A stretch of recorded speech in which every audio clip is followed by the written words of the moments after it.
하나님께서 오늘 우리에게 주신 말씀의 제목은 두 종류의 초대라는 제목으로 함께 말씀을 나누겠습니다. 본문 말씀 잠언 9장 1절에서 6절까지 말씀 함께 봉독하겠습니다. 시작. 지혜가 그의 집을 짓고 7 기둥을 다듬고 짐승을 잡으며 포도주를 혼합하여 상을 갖추고 자기의 여종을 보내어 성중 높은 곳에서 불러 이르기를 어리석은 자는 이리로 돌이키라. 또 지혜 없는 자에게 이르기를 너는 와서 내 식물을 먹으며 내 혼합한 포도주를 마시고 어리석음을 버리고 생명을 얻으라. 명철의 길을 행하라 하느니라. 아멘. 인생은 선택의 연속입니다. 우리가 단지 오늘 하루를 살지라도 우리는 크고 작은 여러 선택을 하면서 살아가고 있습니다. 중요한 것은 내가 지금 하는 이 선택이 곧 현재와 미래의 나의 어떤 존재, 나의 모습을 만들어가는데 결정적인 역할을 할 수 있다는 겁니다. 그뿐만 아니라 나의 나됨은 곧 가장 나다운 선택을 하게 됩니다. 조금 약간 말이 꼬여서요. 나의 나됨, 내가 만들어진 내가 가진 그 어떤 나됨이 가장 나다운 선택을 한다라고 하는 겁니다. 즉 내게 채워진 지식, 그로 인해서 만들어진 가치관과 기준, 그리고 지난 시간 살아온 나의 삶의 모든 경험과 그 스토리를 담은 그 나대로 선택을 하게 된다는 겁니다. 그렇게 지난 시간 내게 쌓여진, 내게 만들어진 그런 수준이 퀄리티 있고 높은 수준일 경우에는 썩 괜찮은 선택을 하게 된다면 지나온 시간이 아무리 많은 시간을 인생을 살아왔다 할지라도 다듬어지지 않고 그것이 내게 켜켜이 쌓인 지식이 그렇게 잘 다듬어진 내용이 아닐 경우에 내리는 선택은 상당히 좀 어려울 수 있다라고 하는 겁니다. 이처럼 우리 인생은 나의 선택으로 인해서 나라는 존재가 만들어지게 되고 이미 형성된 이 나라는 사람에 의해서 선택이 결정된다는 겁니다. 한마디로 쉽게 이야기하면 인생을 잘 산다는 것은 어떻게 하면 매 순간 좋은 선택을 하느냐에 달려있다는 것이고 그런 선택을 하는 나의 나됨을 잘 만들어가는 것이 중요하다는 겁니다. 오늘 우리가 읽은 잠언 9장의 말씀은 앞에 기록된 8장까지의 내용의 결론에 해당한다 라고 생각하시면 좋습니다. 즉 1장부터 9장까지의 전체를 핵심을 요약하는 동시에 이 전체 31장으로 구성된 잠언의 내용 가운데 서론에 해당되는 부분이고 잠언 9장은 그 서론의 종결 부분이다 라고 말할 수 있습니다. 여기서 이 서론의 핵심은 바로 9장의 중심부인 10절에서 이렇게 기록합니다. 여호와를 경외하는 것이 지혜의 근본이다 라는 말씀입니다. 즉 솔로몬이 자신의 왕정 40년 동안 모든 것을 누리면서 살아가면서 부귀와 명예와 권력을 한 손에 쥐는 인생을 살지 않았습니까? 그러면서 인생의 말년에 하나님을 떠나는 삶을 잠시 그가 살게 되면서 그의 인생에 검은 구름이 덮여지는 시간을 경험하게 됩니다. 그런 그의 모습으로 인해서 하나님은 솔로몬에게 경고하시고 너로 인해서 나라가 둘로 나누어지게 될 것이라고 하는 무서운 징계의 말씀을 듣습니다. 단 너는 너의 아버지 다윗으로 인해서 네 대에 이런 일이 일어나지는 않겠지만 네 자손에 대해서 네 후손에 대해서 나라가 둘로 나누어지게 될 것이라는 말씀을 듣게 되었던 겁니다. 그때 솔로몬이 다시 정신을 차리고 자신을 돌아보면서 야, 내가 지금까지 살아온 나의 인생이 얼마나 헛되고 헛된 인생을 살았는지를 깨닫게 되면서 그때 기록한 책이 바로 전도서입니다. 내가 모든 것을 가지고 누려보고 살아보았는데 그 모든 것이 헛되고 헛되며 헛되고 헛되니 헛되도다 라는 고백이었습니다. 그리고 이 헛된 인생을 회복할 수 있는 유일한 길이 오직 하나님을 경외하는 길인데 그 방법이 바로 참 지혜다라는 것을 알게 되면서 기록한 두 번째 책이 잠언서였습니다. 결국 이 헛된 인생을 회복할 수 있는 유일한 길은 오직 하나님을 경외하는 길이고 오직 하나님을 경외할 때 참 지혜를 알 수 있다라고 하는 것을 이 잠언서를 통해서 솔로몬은 말하고 싶었던 겁니다. 따라서 솔로몬이 이 잠언을 통해서 가장 먼저 기록하고 싶었던 내용, 그것은 여호와를 경외하는 것이 지혜의 근본이다라는 고백을 말씀하고 있는 겁니다. 우리가 인생을 살면서 참 지혜를 구하는 길, 그것은 여호와를 경외하는 것입니다. 세상의 지식을 얻는 길은 많이 있죠. 학위 과정을 한다든지 어떤 스펙을 쌓고 자격증을 쌓고 어떤 아카데미 과정을 통해서 우리가 지식을 늘려가는 것은 얼마든지 가능합니다. 그리고 그걸 세상에서 풀어서 설명하고 그로 인해서 나의 어떤 수익과 이익의 목적을 잡는 것까지도 당연합니다. 그러나 진정한 참 지혜를 얻고 그것을 구하고 살아갈 수 있다는 것은 오직 한 가지 방법 외에는 얻을 수 없다는 겁니다. 그것이 바로 여호와를 경외하는 겁니다.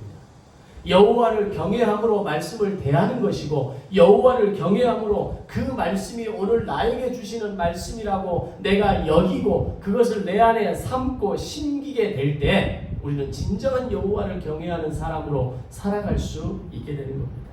따라서 가장 지혜로운 결정과 선택을 내릴 수 있는 방법, 그것은 솔로몬은 여호와를 경외하는 것이라고 말씀하고 있습니다. 흥미롭게도 오늘 본문은 10절을 중심으로 전반부 1절에서 6절에서 지혜로운 여성을 이야기하고 있고요. 후반부 13절, 18절에서는 어리석은 여성을 대비해서 기록하고 있습니다. 즉 10절을 가운데 두고 전반부에는 지혜로운 여성에 대해서 후반부에는 어리석은 여성에 대해서 기록하고 있다는 겁니다. 이것이 의미하는 것은 오늘 우리가 인생의 순간에 선택의 갈림길에 서게 되는데 그 길은 오직 지혜로운 길과 어리석은 길로 나뉘어지게 된다는 겁니다.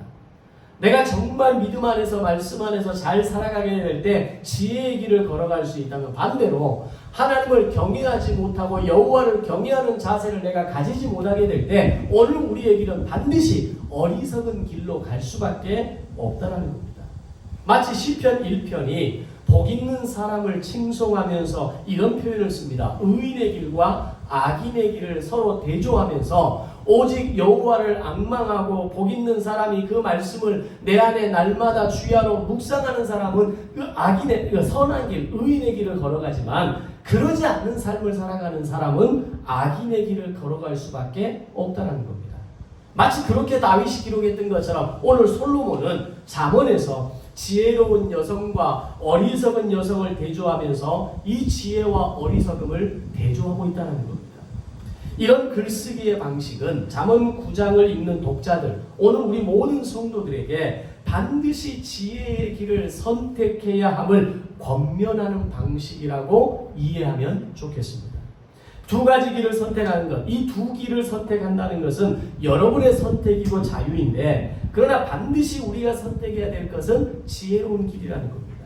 그런데 잠언 9장에서 두 여인은 대조적이지만 동시에 닮은 꼴의 모습으로 우리에게 다가오고 있는 것을 알게 됩니다. 첫 번째로 지혜로운 여성과 어리석은 여성은 둘 다 우매한 자를 향해서 4절과 16절에서 뭐라고 표현하냐면 나에게 오라는 겁니다. 자신에게 오라고 초청하고 있습니다. 두 번째, 자신들이 전달하고자 하는 교훈을 위해서 식사라고 하는 특별한 은유의 방법을 사용하고 있다는 겁니다. 초대하는 것과 식사의 자리로 초대하는 것, 이 공통점을 같이 가지고 있다는 겁니다. 세 번째, 그리고 각각 이 자리에 초대되어진 사람들은 지혜로운 사람은 더 지혜로워질 것이고 어리석은 자는 더 어리석어지게 될 것이다 라고 표현합니다. 자, 그러면 이 세 가지가 각각 어떤 의미가 있는지를, 무엇을 우리에게 말하는지를 좀 더 살펴보도록 하겠습니다. 지혜로운 사람, 여인은 사람들을 생명으로 초대하게 되고 어리석은 여인은 죽음으로 초대한다는 말이 여기 이 세 가지가 가지고 있는 전체적인 목적입니다. 자, 그러면 우리가 지혜자가 되어 생명의 길을 가느냐 어리석은 자가 되어 죽음의 길로 가느냐에 대한 이 갈림길에 서기 전에 가장 먼저 선행되어져야 할 것은 나를 향해 손짓하는 지혜로운 여인의 초대에 응할 수 있어야 한다는 겁니다. 왜 이것이 중요할까요? 잠언이 우리에게 가르쳐주는 것은 거짓 선지자가 세상에 나와 있고 사탄도 자신을 광명한 천사로 가장해서 마치 자신이 진짜 지혜로운 여인인 것처럼 행동하고 있다는 겁니다. 잠언 9장에서 어리석은 여인은 마치 자신이 지혜로운 여인인 듯 가장해서 이미 자신의 길을 제대로 가고 있는 사람들을 미혹하면서 너희는 우매한 자들이라고 조롱하면서 이리로 돌이키라고 초대하고 있다는 겁니다. 이것은 오늘날 신천지와 같은 이단들이 사용하는 방식과 매우 유사합니다. 그들은 끊임없이 교회가 여러분들을 잘못 가르쳤다라고 이야기합니다. 교회에서 말하는 구원관으로는 여러분은 구원받을 수 없다라고 이야기합니다. 예수는 실패했고 대신 보냄을 받은 이 총재를 통해서 우리의 구원이 완성되었다라고 하는 이 말도 안 되는 교리를 내세우고 있다는 겁니다. 그래서 신천지와 JMS의 교리들을 보면 정말 보잘것없고 허접하기 짝이 없는 것들인데 이 허접하게 껴맞춘 교리와 이만희와 정명석 같은 이 미약한 존재들임에도 불구하고 그의 말과 그들의 교리를 받아들이는 우매한 사람들이 있다는 겁니다. 따라서 이 미혹의 세대에 살아가면서 우리가 이단의 유혹에 빠지지 않고 지혜를 선택하기 위해서는 반드시 필요한 것이 영적 분별력이라고 하는 겁니다. 특별히 영적 분별력이라고 하는 것은 우리가 어떤 체험을 했을 때, 어떤 상황을 경험했을 때, 어떤 상황 속에서 기적 같은 사건을 경험했을 때 그것이 하나님께로부터 온 것인지 악한 영들에게 온 것인지를 볼 수 있는 영적인 안목이 있어야 한다는 겁니다. 성경을 보면요, 분명히 귀신들도 사단들도 능력이 있습니다. 그들도 병든 자를 낫게 하거나 어떤 인간이 할 수 없는, 보편적 인간이 할 수 없는 그런 어떤 신비한 기적적인 현상을 만드는 힘이 그들에게도 있습니다. 근데 그런 걸 보면서 야, 여기에 뭔가 있구나, 이게 진짜 참일 수도 있겠다, 내가 교회에서는 이런 걸 하는 걸 본 적이 없는데 여기서는 이런 게 되는구나 라고 착각을 하게 만든다는 겁니다. 근데 결정적으로 이 악한 영들 사단에게 없는 것이 무엇인지 아십니까? 창조의 능력이고 생명의 능력이라는 겁니다. 생명을 불어넣을 수 있는 능력이 그들에게는 없습니다. 창조의 능력이 없습니다. 그들의 삶을 창조적으로 긍정적으로 밝고 맑고 명확하게 말씀의 기준으로 살아갈 수 있도록 만드는 능력은 없다는 겁니다. 단지 뭔가 있어 보이는 것처럼, 단지 뭔가 능력이 있는 것처럼 보이게끔 착각하게 만든다는 겁니다. 오늘 그런 상황을 맞이했을 때, 우리가 그런 상황을 경험할 때 이것이 정말 참된 것인가 거짓된 것인가를 분별할 수 있도록 만드는 진짜 힘이 바로 어디에 있는 겁니까? 말씀에서 온 거라는 겁니다. 그래서 잠언의 저자 솔로몬은 가장 먼저 그가 이 잠언서를 기록하면서 잠언의 서론에서 마지막 그 결론에서 이야기하고 싶었던 것, 그게 바로 여호와를 경외하는 것이 지혜의 근본이다라는 얘기를 꼭 하고 싶었던 겁니다. 근데 여기서 우리가 아주 중요하게 봐야 될 내용이 뭐가 있냐면요, 나에게 접근하는 대상이 지혜로운 여인인지 아니면 어리석은 여인인지가 중요한 게 아니라 나 자신의 영적 상태가 먼저 어떠한가를 알아야 한다는 겁니다. 무슨 말이냐면 본문에 보면 지혜로움과 어리석은 여인의 역할은 단지 우리를 초대했을 뿐입니다. 억지로 그 길을 잡아 끌고 그것을 억지로 완력을 통해서 그들이 우매한 자들이 지혜로운 길로 갈 수 있도록, 어리석은 길로 갈 수 있도록 잡아 끄는 역할은 나타나지 않습니다. 물론 어리석은 여인이 사람들을 미혹하기는 하지만 그 팔을 잡아 당기거나 완력을 사용하지는 않는다는 겁니다. 결정적으로 그 길을 돌이키는 것은 바로 초대를 당하는 당사자라는 겁니다. 예를 들어서 내가 산에를 가다가 정말 탐스럽고 예쁜 버섯을 발견했다고 칩시다. 그 버섯이 너무 이쁘고 너무 보기에 먹음직스럽고 해서 그것을 캐서 집으로 가져와서 먹고 탈이 났다고 가정해 보겠습니다. 그럼 그 버섯은 독버섯이었는데 그 독버섯이 오늘 나를 향해서 제발 좀 저를 먹어주세요, 저를 요리해서 맛있게 요리해서 저를 좀 집에 가져가서 당신의 식탁 위에 올려주세요 라고 우리를 따라온 것이 아니라는 겁니다. 내가 그것을 따와서 먹은 것이고 내가 그 유혹에 미혹되어져서 스스로 그 버섯을 캐어 온 겁니다. 또 하나의 예로 에덴 동산에서 아담과 하와가 하나님께서 먹지 말라고 금하셨던 선악과를 따먹을 때 사단이 자신이 가진 모든 힘과 완력을 동원해서 아담과 하와의 입을 억지로 벌려서 그 집의 입으로 집어넣지 않았다는 겁니다.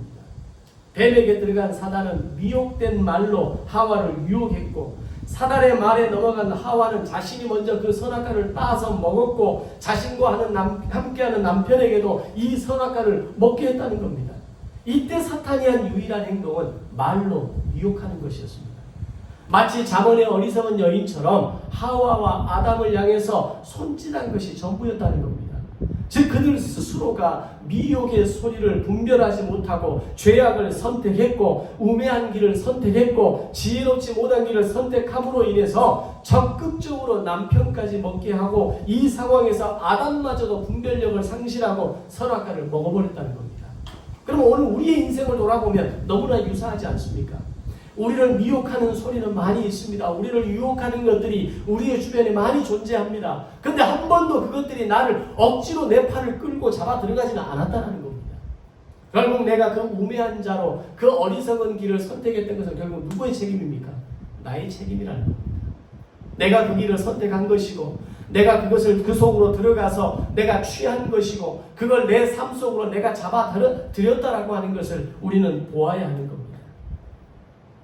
즉 분별에서 중요한 것은 누가 나에게 손짓을 했느냐가 아니라 그 선택의 주체인 우리 자신이 어떤 선택을 했느냐가 중요하다는 겁니다.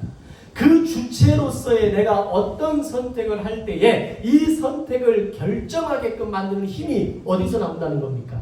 여호와를 경외함으로 지혜가 내 안에 있을 때에 그 지혜의 근본으로 말미암아 나를 미혹하는 그 어떤 상황 앞에서도 내가 선택하지 않고 내 삶을 돌이키고 믿음으로 지혜의 길을 선택할 수 있는 능력이 오늘 우리에게 있을 수 있다는 겁니다. 그래서 청교도들은 자신의 영적인 상태를 늘 돌아보고 분별하기 위해서, 그리고 오늘도 자신의 하루를 돌아보면서 내가 바른 선택을 하고 살아왔는지, 내가 믿음 안에서 바른 길을 걸어왔는지, 내가 혹 미혹의 소리에 넘어가지는 않았는지 점검하기 위해 그들이 사용했던 아주 특별한 방법이 있었습니다. 뭘까요? 매일 일기를 썼다고 합니다. 매일 일기를 써내려가면서 내가 오늘도 바른 선택을 했는지, 내가 미혹당하는 삶을 살지는 않았는지, 말씀의 기준에서 벗어나는 삶을 살지는 않았는지 자신을 경영하는 일기를 써내려갔다라고 하고 있는 겁니다. 여러분이 지금 하고 있는 자기 경영과 비슷한 맥락입니다. 그 시간을 통해 청교도 교인들은 하루를 반성하고 내일을 다시 살아갈 때 내가 하나님 앞에서 지혜로운 인생으로 살아가기를 끊임없이 열망했던 겁니다. 우리가 지혜로운 여인의 초대를 선택을 분별하는 이 능력을 갖기 위해서는 나의 영적 상태가 지혜를 열망하는지 어리석음을 열망하고 있는지를 돌아보아야 합니다. 왜냐하면 우리가 열망하는 것으로 자신을 채우려고 하기 때문입니다. 여러분, 뭔가 간절하게 바라는 것이 있을 때, 정말 저걸 내가 가지고 싶을 때 어느 날 그걸 내가 이미 취하고 있는 걸 경험하지 않으십니까? 내가 이 가전제품을 정말 가지고 싶어요. 내가 이 옷을 너무 가지고 싶어요. 내가 이 어떤 노트북을 가지고 싶고 이 어떤 핸드폰을 가지고 싶은 마음이 너무너무 강해요. 뭐 어떻게 됩니까? 그게 어느 날 내 옆에 와 있습니다. 열망하는 게 내 안에 들어오는 겁니다. 내가 어리석은 자의 길을 열망하면 어리석음이 내 안에 들어오는 겁니다. 지혜의 길을 열망하고 지혜자의 길을 걸어가기를 원하고 여호와를 경외하는 마음으로 살아가게 되면 어느 날 내 삶의 한켠에 하나님의 지혜가, 하나님의 말씀이, 하나님의 능력이 오늘 내 안에 들어와 있는 겁니다. 내가 무엇을 열망하고 무엇을 담기에 원하는가에 따라서 우리의 눈에 보여지고 그 어떤 초대와 손짓 앞에 민감하게 되어지게 되는 것입니다. 그러므로 오늘 우리의 인생의 이 선택의 갈림길에서 지혜로운 여인과 어리석은 여인이 우리에게 손짓할 때 어리석은 여인을 과감히 거부하고 지혜로운 여인의 손짓에 응답할 수 있는 이 깨어있는 영적 갈망을 키우며 살아가시기를 주님의 이름으로 축원합니다. 이런 지혜자의 마음이 내 안에 있을 때, 그런 열망이 있을 때, 그런 기대가 있고 그런 소망이 있을 때 우리는 마침내 지혜자의 길을 선택할 수 있게 되는 겁니다. 이것을 놓쳐버리면 우리는 매 순간 경험과 느낌으로 살아가게 되고 내게서 올라오는 감정대로 내가 그동안 삶을 해석해왔던 그 해석의 루틴대로 우리는 반복된 삶을 살아갈 수밖에 없는 겁니다. 이걸 바꾸는 게 그렇게 어렵습니다. 살아온 삶의 습관을 뒤집는 게 그렇게 어려운 겁니다. 내가 살아왔던 방법대로 살면 아무런 문제 없습니다. 그냥 그렇게 살면 되는 겁니다. 근데 이것이 올바른 길이 아니고 어리석은 길이고 우매한 자의 길이라면 그것을 아는 순간 이걸 돌이켜야 되는데 그걸 돌이키는 것은 마치 물길을 거슬러 오는 것과 같은 거라는 겁니다. 지금까지 그렇게 살아왔다면 앞으로도 그런 인생을 계속해서 살아갈 수밖에 없는 겁니다.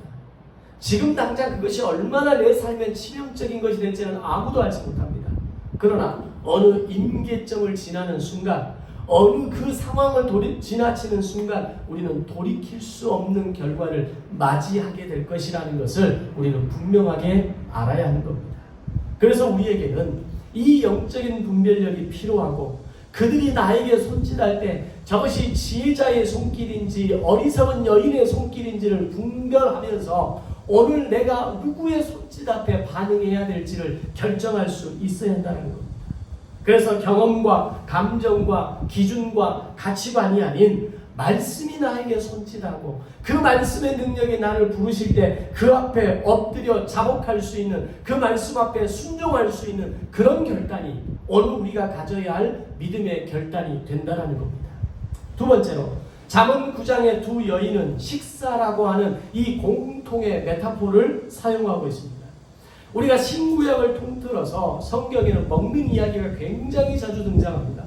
구약 성경에 등장하는 인물들이 싸우던 사람과 항해할 때도 함께 식사를 했고요. 특별한 일을 결정하는 자리에서 그들은 함께 식사를 나누고 먹었습니다. 외삼촌 라반의 집에서 도망쳐 나온 야곱이 서로 오해를 풀고 삼촌 라반과 화해할 때도 음식을 먹었습니다. 사무엘이 사울에게 기름을 붓기 전에도 함께 음식을 먹었습니다. 예수님께서도 사람들과 교제를 나누시는 것을 먹는 것으로 자주 표현하십니다. 오병이어의 기적을 통해서 사람들을 먹이시면서 하나님의 나라를 설명하셨고요. 제자들과의 마지막 밤에도 마지막 만찬을 즐기시면서 지난 2000년 동안 지속되어 왔던 제사의 제도를 성찬의 제도로 바꾸실 때도 예수님은 제자들과 함께 식사하셨습니다. 즉 함께 음식을 먹는다는 것은 특별한 관계가 된다는 뜻입니다. 이것을 조금 어려운 말로 관계적 성찬이라고 이야기를 합니다. 우리가 조금 더 익숙한 말로 하면 애찬식이라는 말을 한 번씩 들어보셨을 겁니다. 함께 음식을 나누는 그 자리가 바로 애찬식, 관계적 성찬으로 나아가는 겁니다. 제가 주일 예배를 마치고 식사를 하는 것에 대해서 굉장히 제 안에 중요한 의미를 부여하는 의미가 바로 여기에 있는 겁니다. 관계적 성찬으로 나아가는 겁니다. 함께 좀 작은 음식이지만 보잘것없는 음식이지만 우리가 보편적으로 일반적으로 먹는 음식을 비교하면 찬도 부족할지라도 그 관계적 성찬으로 나아갈 때 말씀이 다듬어지는 것이고 삶이 나누어지는 것이고 관계적 성찬을 통해서 성도의 하나됨이 만들어지는 겁니다. 다 하나를 먹는다고 해서 그게 그렇게 된다고요? 네, 그렇게 됩니다. 가장 쉬운 예로 여러분 누구랑 식사하십니까? 좋은 사람과 만날 때 뭐하고 헤어지십니까? 왠지 그걸 안 하고 헤어지면 약간 뭔가 빠진 것 같고 야 우리 오늘 함께 식사를 못해서 너무 아쉬운데 다음에 우리 만나면 꼭 밥 함께 하자 이런 얘기 하지 않습니까? 인간적인 관계에서도 밥을 함께 먹는다라고 하는 건 매우 중요한 의미가 있는 겁니다. 자, 그렇다면 예수님에게 있어서 이 성찬의 이 마지막 만찬의 자리가 그렇게 중요했듯이 성경의 이곳저곳을 바라보면 관계적 성찬을 통해서 기적이 일어나고 역사가 일어나고 하나님의 일하심이 일어나는 현장을 우리가 많이 만나볼 수 있다는 겁니다. 그런데 오늘 전도서의 이 잠언에서도 오늘 일상에서 우리가 아무하거나 쉽게 식사의 자리를 갖지 않는 것처럼 특별한 관계를 맺고 싶고 확인하고 싶고 나누고 싶을 때 식사의 자리를 초대하고 나아가는 겁니다. 근데 이 지혜로운 여인과 어리석은 여인도 이 식사의 메타포를 동일하게 사용하고 있다는 겁니다. 잠언 9장의 지혜로운 여인, 어리석은 여인이 식사로 사람들을 초대한다는 것은 우연이 아닙니다. 특별한 관계를 맺기를 원한다는 겁니다. 지혜는 우리와 관계를 맺기를 원하고 어리석음도 우리와 관계를 맺기를 원한다는 겁니다. 와도 좋고 안 와도 좋다가 아닙니다. 지혜의 자리로 오기를 원하는 강한 열망이 지혜로운 여인에게 있는 것처럼 어리석음의 길로 강하게 오기를 원하는 열망이 어리석은 여인에게도 있다는 겁니다. 지혜로운 여인이 초대한 자리에서 함께 음식을 먹는 것은 지혜와 관계 맺는 겁니다. 어리석은 여인이 초대한 자리에서 함께 음식을 먹는 것은 어리석음과 관계를 맺는 것이기 때문입니다. 여러분들의 선택은 지혜로운 여인과 관계적 성찬으로 나아가는 것입니까? 아니면 어리석은 여인과 관계적 성찬으로 나아가는 겁니까? 여기에 관계적 성찬이라고 하는 이 엄청난 말을 붙이는 것조차도 사실은 하기 싫습니다. 우리는 어리석은 여인이 나를 향해 손짓할 때 그들과 관계를 맺을 필요가 없는 겁니다. 그들의 초청에 대해서, 그들의 초대에 대해서 과감하게 손을 저어서 나는 너와 함께 식사의 자리를 하지 않겠노라고 선언할 수 있어야 됩니다.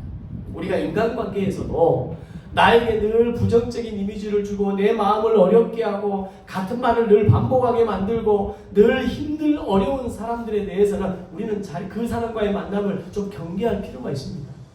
나에게 힘을 주고 나에게 격려가 되고 지지가 되고 함께 한 목표를 향해서 나아갈 수 있는 사람을 만나도 지치는 판에 인생 자체가 지치는 것 아닙니까? 그런데 오늘 내가 만나는 사람이 늘 나를 힘들게 하고 어렵게 하고 괴롭게 하는, 오늘 본문에서 이야기하는 어리석은 여인의 자리에 내가 초대되어진다면 그 인생은 에너지가 다 빠져나갈 수밖에 없는 겁니다. 오늘 하루를, 이 한 주간을, 그리고 남은 인생을 살아가면서 여러분이 내리는 수많은 그 선택의 상황 가운데 지혜로운 여인의 초대에 응하시는 선택이, 결단이 여러분에게 함께 하시기를 주님의 이름으로 축원합니다. 세 번째로, 이렇게 각각의 자리에 초대되어진 사람들은 지혜로운 사람은 더 지혜로워지고 어리석은 사람은 더 어리석어진다라고 말합니다. 실제로 우리가 먹는 것으로 우리 자신을 우리는 구성합니다. 즉 내가 먹은 것이 곧 나입니다. 내가 어떤 음식을 먹냐에 따라서 우리의 어떤 그 신체적인 사이클 자체가 달라지는 것을 느끼게 됩니다. 오늘의 살과 지방은 어느 날 갑자기 내 몸에 붙은 것이 아니라는 건 우리가 다 알고 있지 않습니까? 그동안 내가 먹지 말아야 할 거, 좀 자제해야 될 거, 좀 내 몸에 안 좋은 음식을 먹은 것이 지금 내 몸에 내 증상에 다 나타나는 겁니다. 우리는 지혜를 먹을 때 지혜와 사귀며 지혜로 우리 자신을 구성할 수 있는 겁니다. 누가 지혜의 여인인지 무엇이 지혜인지 분별하고 선택했다면 그 다음에 해야 할 일은 그 선택한 지혜로 우리 자신을 채워가는 겁니다. 말씀의 지혜로 채워가는 겁니다. 내 삶 속에 함께 하시는 하나님의 은혜로 채워가는 겁니다. 내게 붙여주신 믿음의 좋은 사람들과 함께 내 살을 채워나가고 내 삶의 자리를 채워나가는 겁니다. 그것이 오늘 우리가 식사의 자리에 지혜로운 여인의 초대로 말미암아 관계적 성찬의 그 자리에 초대된 사람들이 해야 할 그 다음의 행동이라는 겁니다. 사람이 어느 한순간 단번에 어리석어지고 죄인이 되어지지는 않습니다.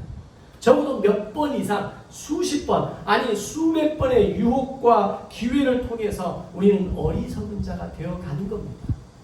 어느 날 비만이 내 몸에 들어오는 겁니다. 어느 날 내 삶의 부정적인 것들이 내 안에 가득 차게 되는 겁니다. 그것이 가득 차게 되어지는 순간 어떻게 됩니까?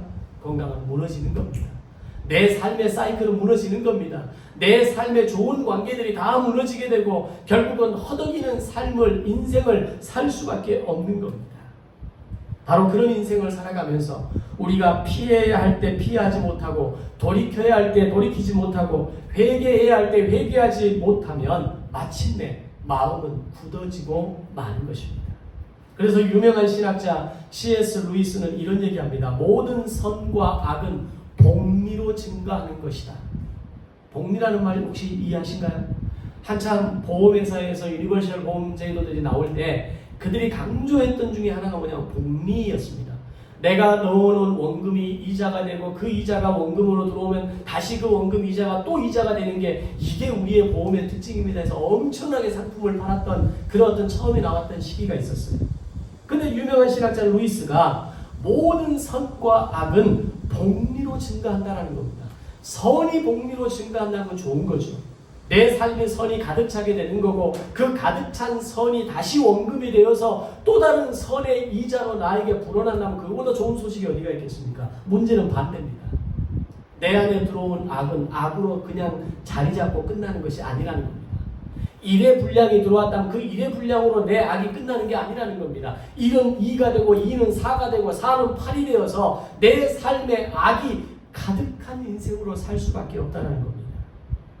가령 오늘 내가 이웃에게 덕이 되는 말을 한마디 했을 때 그것은 단지 그 이웃과 나에게 덕이 되는 말 한마디로 끝나는 것이 아니라 이것이 복리이자가 되어짐으로 인해서 나와 그 모두에게 영적인 전략적 요충지를 마련할 수 있는 근거가 된다는 이야기입니다. 반대로 만일 내가 거짓을 말하고 더러운 말을 하고 비방하는 말을 내 입술에서 떠나지 않는 삶을 살게 되면 나도 물론이고 그 이야기를 듣는 사람 그 모두에게 악한 영적 고지를 빼앗기는 것과 같은 것이 된다는 겁니다.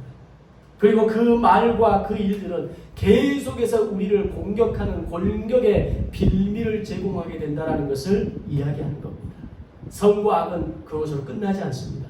선과 악은 계속해서 증가하게 되는 것이고 선은 선으로 쌓여지고 악은 악으로 쌓여질 수밖에 없는 겁니다.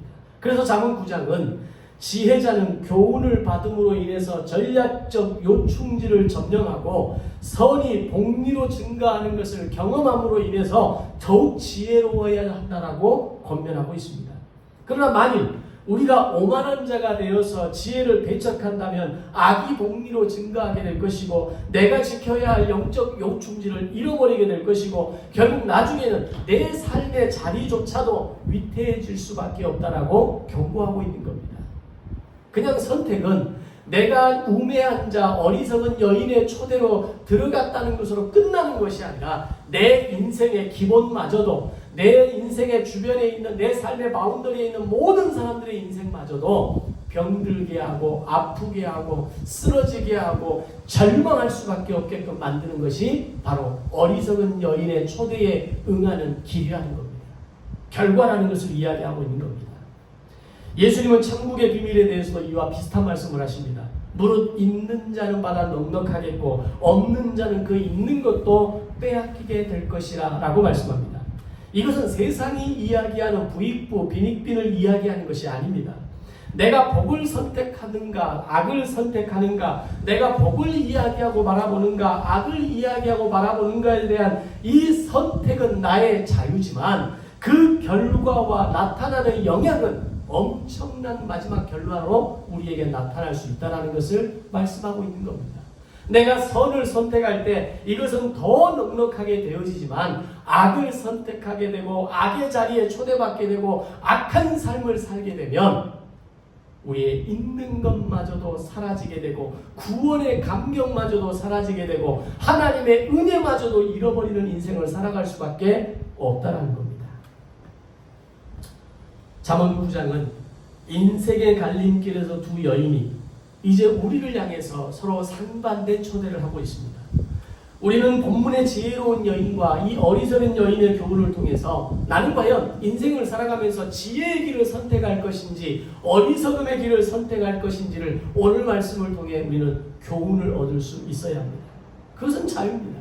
선택은 나의 자유이지만 그 선택으로 인한 결과는 결국 내가 책임져야 할 영역이라는 것을 알아야 하는 겁니다.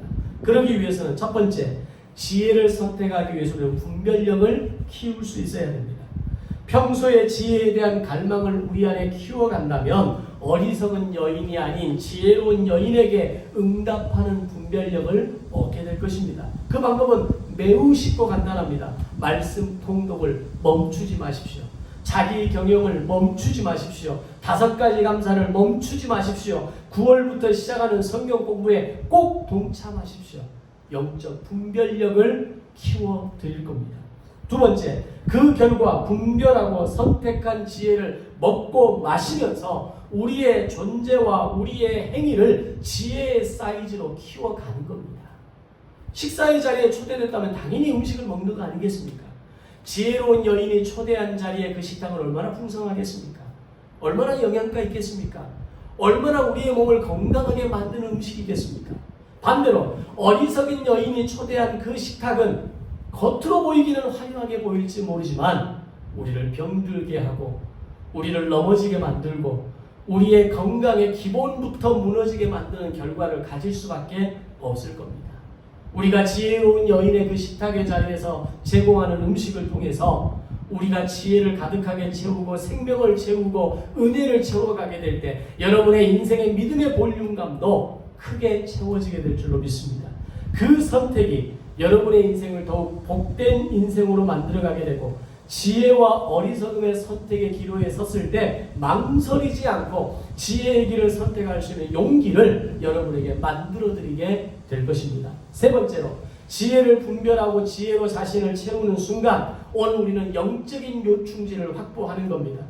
믿음의 좋은 사람들을 내 안에 붙여주시고 그들을 통해서 함께 나누는 말씀과 지혜와 은혜의 나눔을 통해서 우리의 영적 요충지는 점점 더 커져가게 될 것입니다. 반대로 또 다른 선택을 하게 된다면 우리의 영적 요충지는 점점 더 쪼그라들게 될 것이고 점점 더 힘을 잃게 만들게 될 것이고 우리를 더욱더 부정적인 사람으로 만들어버리게 될 것입니다. 오늘 여러분의 영적 요충지, 오늘 여러분의 그 지혜로 가득한 삶의 자리, 영적인 분별력을 가지고 살아가는 이 두 여인의 초대 앞에서 지혜로운 여인의 초대의 그 식탁의 자리로 나아가시고 이 한 주간도 풍성한 믿음의 삶으로 살아내시기를 주님의 이름으로 축원합니다.